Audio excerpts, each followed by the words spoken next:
And now, Effective Communication with Phil Zeller, CEO, Dale Carnegie, Southwest Michigan.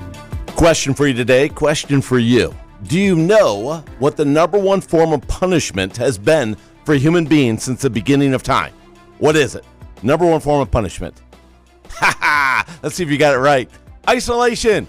Yes, isolation. Putting people all by themselves.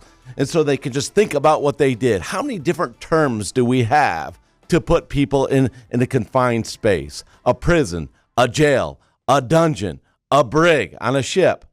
What do you do with a 2-year-old who's acting up? You put him in timeout. How many times in your life have you experienced someone being isolated? And what does it do to a human being? Well, we know that when people are isolated for a long amount of time, of course, it doesn't mentally fare well for them. That being said, I want you to think about this for a moment. If that's the normal form of punishment, what are we doing today to younger people? What are we doing to allow them to be really socialized and really interactive with other people? What opportunities are we creating? I got a call just last year. A woman before summer started called me up and said, hey, can you help me out? I really need help for my daughter. I said, what's going on? I said, she won't talk to anybody. We go out to restaurants. She won't order off the menu. She won't pick up the phone. She just won't talk to anybody out in public. She has anxiety issues. And I said, well, what would you like to happen? She goes, oh, well, I'd like her to be able to overcome those and interact with people because it's just painful for her when I do get the chance to talk to her about it. And it's painful to watch because she's so uncomfortable. And you think about that for a moment. Why do we want to put a child through that situation? Why would you want to put your own child through that situation? And maybe your child does have anxiety issues. And you think about this.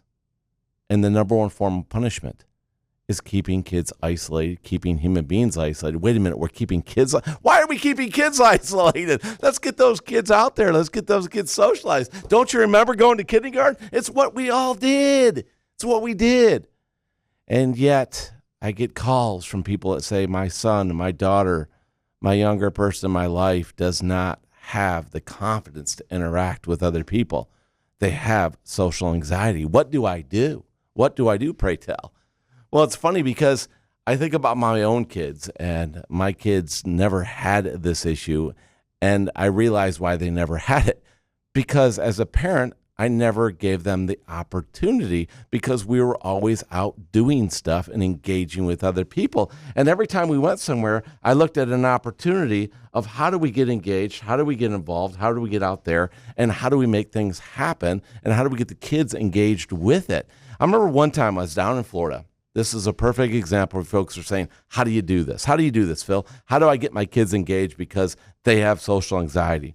Well, my son and I were walking through a theme park area, and there was a 5-story building that was an arcade. Now, think about that. You're a kid, a building with all arcade games. And my son's like, Dad, we got to go in here. We got to check this out. Hey, it's an arcade. You love arcades, Dad. Let's go. And we walked up, and I looked at the price, and it was $100 per person to go in this arcade. Now, to be fair, it wasn't a limited arcade, and if you were there all day, you probably could get your money worth, right? The challenge for us is it was about 6 o'clock at night, and it was only going to be open for a few more hours. And my son's like, can we go, Dad? Can we go? This would be awesome. And I said, I tell you what, we can go on one condition. He said, what's that, Dad?